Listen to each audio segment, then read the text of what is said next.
Maligayang pagbabalik sa Rai Movie Recaps. Narito na naman po tayo para sa isa na namang magandang palabas na pinamagatang Undercover High School na napalabas noong 2025. Kaya't ano pa ang ating hinihintay? Sit back, enjoy and relax love you. Ang lalaki ay orihinal na isang nangungunang ahente sa National Security Agency. Sa isang misyon upang mabawi ang mga artifact, hindi niya sinasadyang nabali ang kamay ng isang gintong estatwa ng Buddhist na nagdulot ng malaking sakuna. Si Jang Hae-seong ay sinibak sa pwesto ng pinuno ng NSA. Sa kabutihang palad, ang kanyang pinuno ng koponan ay nakiusap sa ulo na muling isaalang-alang ang ulo, pagkatapos ay binigyan si Jung Hee-young ng isang misyon upang pabyusan ang kanyang sarili. Gayunpaman, nabigla ang pinuno ng pangkat nang mabasa niya ang mga detalye ng misyon. Agad siyang nagpatawag ng night meeting kasama si Jang Hae-seong at dalawa pang miyembro ng team para pag-usapan ito. Bago opisyal na ipahayag ang misyon, ipinaliwanag ng pinuno ng pangkat ang background noong panahon ng pananakop ng mga Hapones. Isang Koreanong mangangalakal na nagngangalang Songmo ang pinabura ng emperador. Ipinagkatiwala sa kanya ng emperador ang 10 tonelada ng mga bar na ginto na pagkatapos ay itinago niya para sa kanyang sarili. Matapos ang tagumpay ng Korea, hinabol si Seo Bong ngunit hindi niya madala ang lahat ng ginto, kaya itinago niya ito sa isang lugar sa Korea. Ang NSA ay sinisiyasat ang BIMO Consortium na itinatag ni SAE, BIMO, upang mahanap ang ginto, ngunit hindi nagtagumpay ngayon. Ang katalinuhan ay nagpapahiwatig na ang ginto ay nasa loob ng Bongmo High School, na pag-aari ng Bongmo Consortium. Ang kanilang misyon ay hanapin ang mga gold bar sa Bongmo High School. Dapat itago ni Jang Hae-seong ang kanyang sarili bilang isang high school student at pumasok sa paaralan upang maisigawa ang gawaing ito. Tiniyak ng team leader na ang pagiging bata ni Jang Hae-young ay naging perpekto para sa pagpapanggap bilang isang high school student. Bukod dito, kapag nabigo ang kanta ni Jang, ang tatlo ay maaaring mawalan ng trabaho. Ayaw ni Jang Hong na makaapekto sa kanyang mga pagkakamali. Sumang-ayon ang kanyang mga kasamahan at pinuno ng pangkat na gawin ang gawain. Matapos iwan ng kanyang mga kasamahan si Jang, nanatili siya sa likod ng restaurant na nagiinuman. Biglang nagkagulo sa front desk. Sinubukan ng ilang magnanakaw na umalis nang hindi nagbabayad. Binalaan sila ng anak ng may-ari na magbayad o tatawag siya ng pulis kapag tumanggi sila at naging agresibo. Nakialam si Jang Hae-seong at mabilis na hinarap ang sitwasyon. Agad namang nagbayad ang mga tulisan at tumakas. Nagpapasalamat. Ang may-ari ay nag-alok na iwaksi ang Jang Hae-seong's bill bilang pasasalamat, ngunit siya ay nagpilit na magbayad sa harap ng magalang na iniwan ang oso witnessing. Agad itong naakit sa katwiran at gwapong anyo ni Jang Hae-seong. Kinabukasan, nagtipon-tipon ng 4 para ailatag ang planong gumawa ang mga kasamahan ng perpektong pagkakakilanlan para sa Jang Hae-seong. Papasok siya sa Bongwon High School bilang isang special admission student. Upang mas mahusay na makipag-usap sa mga mag-aaral at maiwasan ang pagdududa. Kinailangan ni Jung-ong na mabilis na matuto ng internet slang at mga sikat na meme. Partikular na binalaan siya ng pinuno ng pangkat na huwag makisali sa sinumang mag-aaral, na binanggit na ang Baiman High School at ang mga dadalo nito ay hindi karaniwan. Ang sobrang pakikisangkot ay maaaring magpataas ng panganib na masira ang kanyang takip sa gabing iyon. Upang mapalakas ang kanyang moral, dinala ng pinuno ng pangkat ang kanyang asawa at anak na babae upang kumain kasama ang Jang Hae-seong. Ang pagkakaroon ng lumaki na walang mga magulang Jang Hae-seong ay tulad ng pamilya sa pinuno ng koponan. Sa panahon ng pagkain, inihayag na si Jang-ong ay naatasan ng misyon sa Bongmo High School. Nakakaloka, ang anak ng pinuno ng pangkat na si Yu Zhang, na isang estudyante doon. Inutusan siyang huwag magtanong at itago si John, sikreto niya. Kinabukasan, nagbihis ng matingkad si Jang sa kanyang uniforme at pumunta sa paaralan. Pagdating, pumunta siya sa opisina para makipagkita sa kanyang homeroom teacher, at nalaman niyang si Oso pala. Nakilala agad siya ni Oso A bilang ang gwapong lalaki noong nakaraang gabi. Nagtataka kung paano siya maaaring lumitaw bilang isang mag-aaral. Ngayon, hindi sumagot si Jang, sa halip ay nagdahilan. Dahil oras na ng klase Oso. Ipinakilala siya ni A sa klase kung saan pinahanga niya kaagad ang kanyang mga kasamahan, tanging si Yuji lang ang nakatitig sa hindi makapaniwala. Hindi moari na pumapasok siya bilang isang estudyante, at sa kanyang klase pagkatapos ng klase, dinala siya nito sa rooftop, na nangangakong tutulungan siyang magtagumpay sa kanyang misyon. Jang Hae-seong ay hinimok na tumutok at tapusin ang kanyang misyon ng mabilis. Gayunpaman, pagpasok niya sa silid-aralan, nagsimula siyang matulog. Marahan siyang tinulak ni Suha, ngunit ang kanyang reflexive na reaksyon ay itinuring na impolite na umani sa kanya ng pagsaway mula sa guro. Sa wakas, lunch break na. Naglibot-libot si Jiang Hai sa campus at hindi nagtagal ay napansin niya ang isang lumang gusali na may markang walang pasok na nakabukas ang pinto sa kabila ng karatula. Ang gusali ay suportado ng steel scaffolding dahil sa edad nito. Sa mga nakakandadong pinto at bintana na pumipigil sa pagpasok sa likod ng gusali, nakita ni Shanghai Chung na tumatakbo pa rin ang metro ng kuryente. Habang nag-iisip kung paano papasok, nakita niya ang ilang kaklase na binubuli ang isang kaklase. Nais tumulong ni Shanghai Chung ngunit natakot na ilantad ang kanyang pagkakakilanlan. Pagtalikod niya, nabangga niya ang isang pala na nagpaalerto sa mga lalaki na kinilala siya bilang bagong transfer student. Inutusan nila si Jiang na bumili ng merienda para sa kanila, bigo, ngunit pinaalalahanan ng payo ng pinuno ng kanyang koponan na maging mapagpasensya. Nag-aatubili siyang pumayag sa kanilang mga kahilingan. Bumalik sa klase, nagtanong si Shanghai Chung tungkol sa lumang gusali. Ipinaliwanag ng kanyang kaklase na ito ay itinayo noong panahon ng pananakop ng mga Hapones at nabalitang pinagmumultuhan dahil sa sira-sira nitong estado, ang paaralan ay pinaghigpitin ang pagpasok.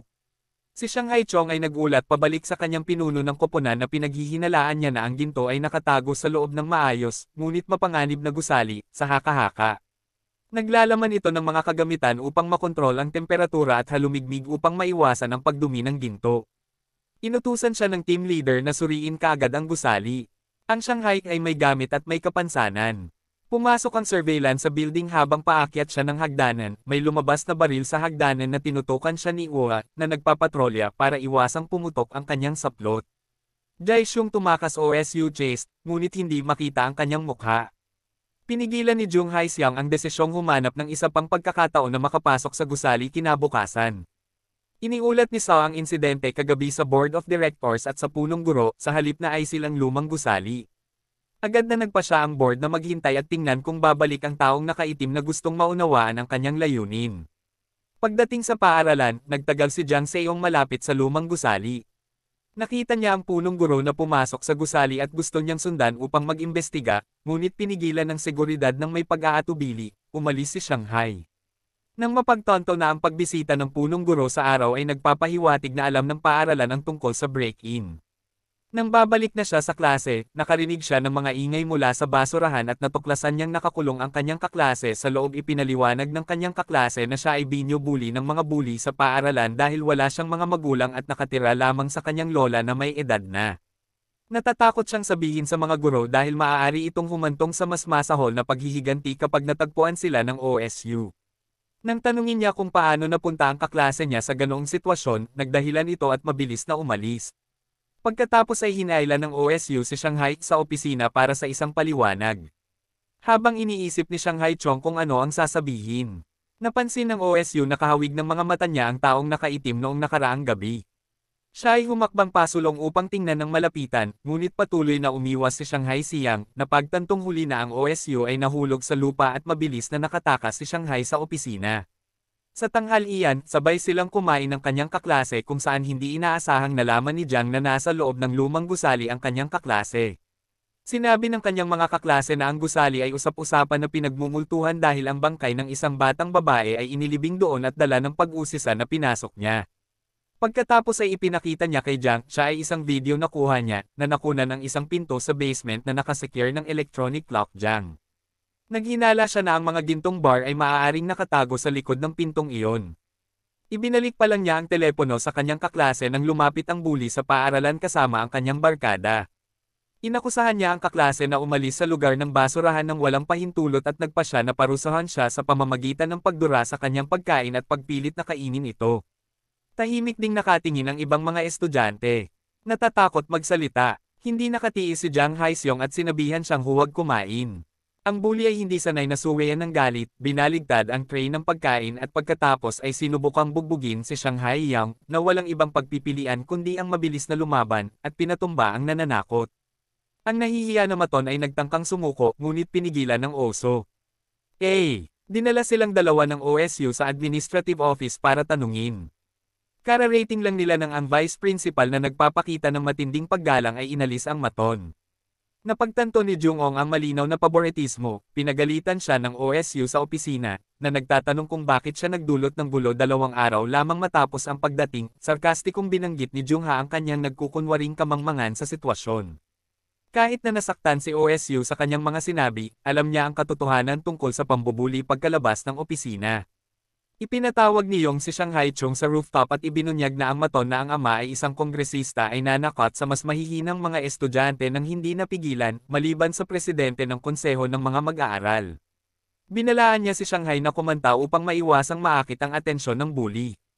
Jiang, kumanta siya, umaasa na ang isyo ay maglaho, ngunit pagkatapos ay isang video ng away ang naipost online. Mabilis na nag-viral at nakarating sa direktor ng NSA. Agad na ipinatawag ng direktor si Shanghai Chong at ang kanyang team leader na nagbabala laban sa exposure. Kung mauulit ang mga ganitong insidente, kailangan munang i-abort ng Shanghai Chong ang misyon at madidisband ang kanilang team, na naramdaman ang pressure na napagtanto nilang kailangan nila para mabilis na matapos ang misyon. Binigyan ng team leader ang Shanghai Song ng isang device para i-unlock ang mga electronic lock at inutusan siyang bumalik sa lumang gusali ng gabing iyon para hanapin ang mga gold bar at tapusin ang mission. Shanghai Song kinuha ang device at tumungo sa lumang gusali, ngunit nakita siya ng kanyang mga kaklase sa ruta at sinundan siya sa gusali. Upang matiyak ang paglilihim, dinala siya ni Jiang Hong sa basement. Pagpasok pa lang nila sa pasilyo, nakarinig sila ng malalakas na ingay at nakakita sila ng isang trabahador na nakasombrero na nahulog ang kanyang martilyo at tumakas. Hinabol siya ni Jiang Hong, ngunit nabigo siyang maabutin, kaya nagpatuloy siya sa pagbukas ng pinto na nagpapakita ng isang lihim na daanan patungo sa isang lihim na silid. Gayunpaman, sa halip na mga gintong bar, ang silid ay napuno ng impormasyon tungkol sa kanila. Jiang hadus na kahit ang chairman ay walang alam sa kinaroroonan ng gintong nagkakahalaga ng 800 bilyon. At hinanap din ito. Matapos umalis sa secret room, nang hindi alam na ito ay nasa ilalim ng pagbabantay, si Jiang Haixiang ay aalis na sana kasama ang kanyang kaklase, na pagkatapos ay nakatayong nanginginig sa harap ng nakataas na floorboard na si Jong Hais. Tumingin si Yang at natigilan. Natuklasan nila ang isang kalansay na nakabaon sa ilalim ng lupa. Sa sobrang takot ng kanyang kaklase ay gusto niyang tumawag ng pulis. Gayunpaman, sinuri ito ng maigi ni Jiang Haixiang at napagtanto na isa lamang itong modelo ng balangkas. Inilabas niya ang kanyang phone para kumuha ng litrato at nakakita ng isang pares ng dancing shoes.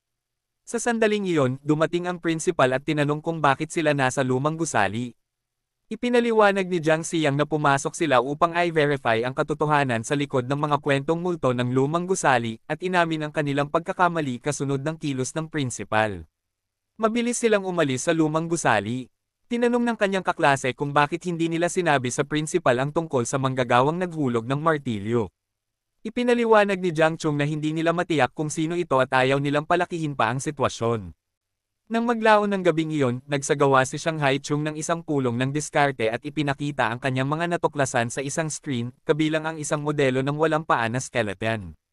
Ito ay sinadyang representasyon ng isang kwentong multo tungkol sa isang ballet dancer sa lumang gusali. Nakakita rin siya ng susi na may pattern na kapareho ng seal, mount, moon seal, at ang mga salitang simula ng mga gintong block na nakaukit sa tabi nito. Naghinala si Jiang na ito ay may kaugnayan sa mga nakatagong blok ng ginto na konektado sa mga kwentong multo upang mahanap ang mga blok ng ginto sa harap ng board chairman. Jiang Hiyang ay nagpasya na mag-imbestiga ng higit pang mga kwentong multo sa kabila ng lumang gusali. Nag-apply siya para imbestigahan ang 3 pang kwentong multo. Matapos marinig ang ulat ng punong guro, napagtanto ng board chairman na ang mga kwentong multo ay maaaring isang matalinong paraan. Itinago ni Sale Bongngon ang mga gintong blok mula sa kanyang kaklase na si Jung. Nalaman niya na ang susunod na kwento ng multo ay tungkol sa isang orasan. Nagbabala ang alamat na huwag manatiling mag-isa sa paaralan dahil hahanapin ka ng mga pulang mata kapag tumunog ang orasan. Pagkatapos ng klase, nilapitan ni Shanghai Chung ang security guard, na may mga gasgas sa kanyang uniforme. Kinilala niya ang gwardya bilang ang manggagawang naghulog ng martilyo noong nakaraang gabi. Inamin ng gwardya, ngunit sa kabila ng hindi sinasadyang pagkatuklas niya sa skeleton model, wala siyang alam na ibang kapakipakinabang na impormasyon. Pagkatapos ng klase, nalaman ng bureau OSUA na inalis ng isang bully ang kanyang kaklase. Natuklasan niya na niloko ng bully ang kanyang mga kaklase, lola sa kanyang ID card, at binyo-bully din ang kanyang kaklase na si Teacher Oso, na ipinadala ang bully sa opisina. Ngunit binalaan siya ng maton na kumilos bilang isang guro ng kontrata. Tinanong ng OSU ang kanyang kaklase kung palagi siyang binyo-bully ng bully. Natatakot sa karagdagang paghihiganti, sinabihan siya ng kaklase na biro lang iyon at mabilis na umalis pa uwi. Jiang hiniling ni Chung sa isang kasamahan na siyasatin ang pagkakakilanlan ng bully at tinulungan ang isang matandang babae na mangolekta ng nakakalat na karte nang mapagtantong siya ang lola ng kanyang kaklase. Nagpasalamat ang kaklase kay Shanghai Chung na nagbigay sa kanya ng kanyang numero ng telepono para sa anumang pangangailangan sa hinaharap bago umalis. Sa kanyang pag-uwi, Oo ay naging mas galit. Nakipag-chat siya dati sa isang kasamahan na ibinunyag na ang bully ay nanliligalig sa kanyang kaklase. Nais niyang iulat ito sa punong guro ngunit pinayuhan siya ng kanyang kasamahan na huwag pansinin ito dahil ang ama ng bully ay naging kongresista sa loob ng 3 termino at ang kanilang paaralan ay pinapaboran ang mga maimpluwensyang pamilya. Pauwi na sana si Jong nang makatanggap siya ng tawag mula sa kanyang kaklase na nagsasabing naaresto ang kanyang lola. Ginagamit ng bully ang kanyang ID para sa mga ilegal na aktibidad. Kinabukasan, nag-viral ang isang post sa school forum na inaakusahan ang bully na hindi lang nananakot kundi nakikisali pa sa ilegal na sugal. Ito ay humantong sa pagpapatawag ng punong guro ang maton na Guro Osuo ay nahayag bilang ang taong nag-post nito sa gabi. Lihim na nag-imbestiga si Jung-ong sa isang kwentong multo sa isang gusali nang lapitan siya ng board chairman na kinwestiyon ang kanyang presensya ng huli na. Bago siya makapagpaliwanag, inihayag niya ang kanyang pagkakakilanlan at binalaan siya. Umuwi ang kaklase na nalilito at nakitang naghihintay si Haiyang sa kanya. Mas maaga sa araw na iyon, ipinatawag ng punong guro ang kaklase, ang bully, at Guro Osu, upang i-verify ang katotohanan ng post sa forum sa ilalim ng pressure. Maling sinabi ng kaklase na kasinungalingan ang post at inakusahan si Jang Haixiang na sinaktan siya. Oo nagulat sa kaklase niya. Nalaman niya iyon noong nakaraang gabi. Nilapitan ng bully ang kaklase at binyantaan na kapag hindi siya sumunod, mamamatay ang kanyang lola sa kulungan. Tinanong ni Jang Haixiang kung tinakot ang kaklase. Napaiyak ang kaklase dahil sa unfairness ng mundo. Hindi raw siya makukulong sa pag-iisip kung ano ang mangyayari sa kanyang lola. Sa wakas ay tinanong niya kung bakit hindi siya sinisi ni Jang Haixiang kay Aling Jang.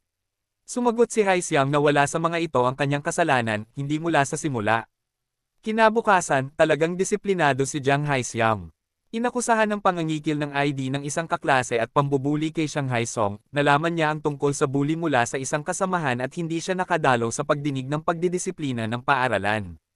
Itinulak ng kaklase ang lahat ng sisi sa Shanghai Song nang malapit na siyang paalisan ng paaralan dahil sa pambubuli. Si Teacher Osuo, biglang tumayo, nagsalita ng walang kaparerekan para maantala, at nang malapit na nilang tapusin ang kasalanan ni Haiyang, may bumusina na may nagmaneho ng motorsiklo papasok sa paaralan. Si Hai iyon. Nagdala siya ng helmet na figure mula sa backseat patungo sa pagdinig para simulan ang kanyang counter-attack. Bago sumakay sa paaralan, pumunta si Jong sa isang bodega. Tinanong niya ang isang lalaki sa loob na naglalagay ng face mask, nanunuya ang lalaki, tinanong kung ano ang ginagawa ng isang high school student doon, at inutusan ang kanyang mga tauhan na turuan ng leksyon si Jang Haichong. Pagkatapos ng laban, pinatumba ni Shanghai Chung ang mga lalaki.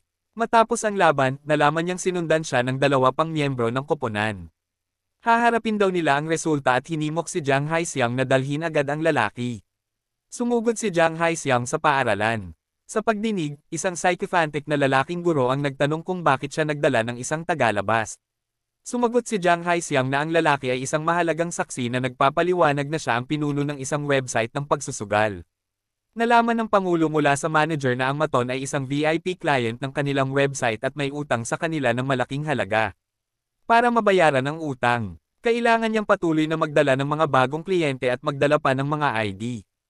Ang dahilan kung bakit nahuli ang lola ng mga kaklase ay dahil sa bully. Galit na galit, hinampas ng bully ang mesa. Sinubukan ng kanyang ama na ibahin ang atensyon, sinabing ang isyo ay hindi ang kanyang anak, ngunit si Jung, siya si Jang. Sinabi niya na kung tatanungin kung binyo bully niya ang kaklase, ang sagot niya ay hindi.